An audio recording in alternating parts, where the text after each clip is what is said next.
Welcome, Dannielle. Thank you. Now, tell us about your first job in government and what you're working on today. Sure. I was hired from a brand consultancy here in Washington, D.C. And so I did internal branding. I moved on to do outreach and marketing with different agencies. And my new position is also in branding, specifically our advanced manufacturing program, which aims to promote public-private partnerships in manufacturing. Oh, great. And what is different about the government workplace today as opposed to when you first started out? Sure. I would say the biggest difference has to do with the savvy, in my world, about marketing and messaging. And people are really aware of the importance of what they say. I think sort of at the same time, there's this sense about transparency being more important than ever, and that you really need to make sure that the public is getting all the information. Okay. So what I try to do is bring that together in a way that's most engaging to the public. Great, great. And what would you say have been the keys to your success in your government career? Sure. I'm a very creative person. I'm a prolifically creative person, and I always gravitate to positions that allow me to be creative and think out of the box. I've been very fortunate in that respect. Great, great.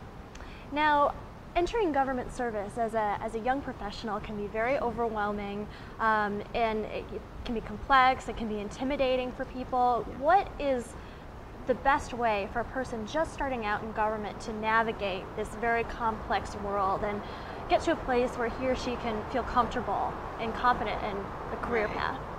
Well, I would actually say never to feel totally comfortable and confident. I think a lot of people make the mistake of thinking that because it's government, it's somehow easy.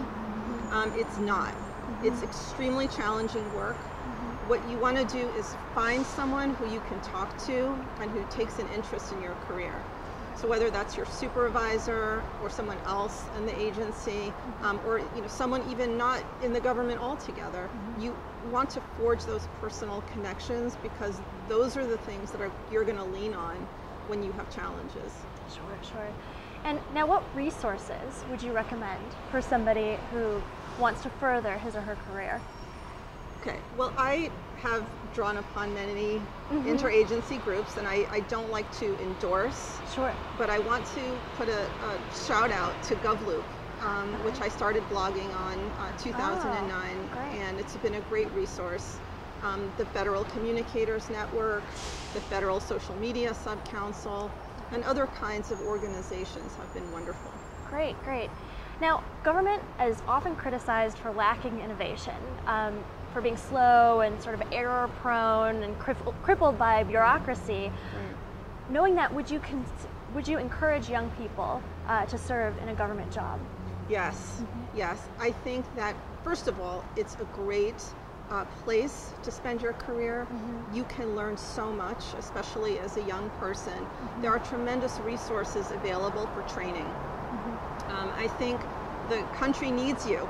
Okay, we can't do it without new thinking, and so if you can tolerate, some of the sort of the old foginess of it, bring the new ideas. There has never been a better time to join the government, so I would urge all young people to consider it. Great. Well, great. Thanks so much for joining us. You're welcome. Thank you very much. You're watching FedScoop TV.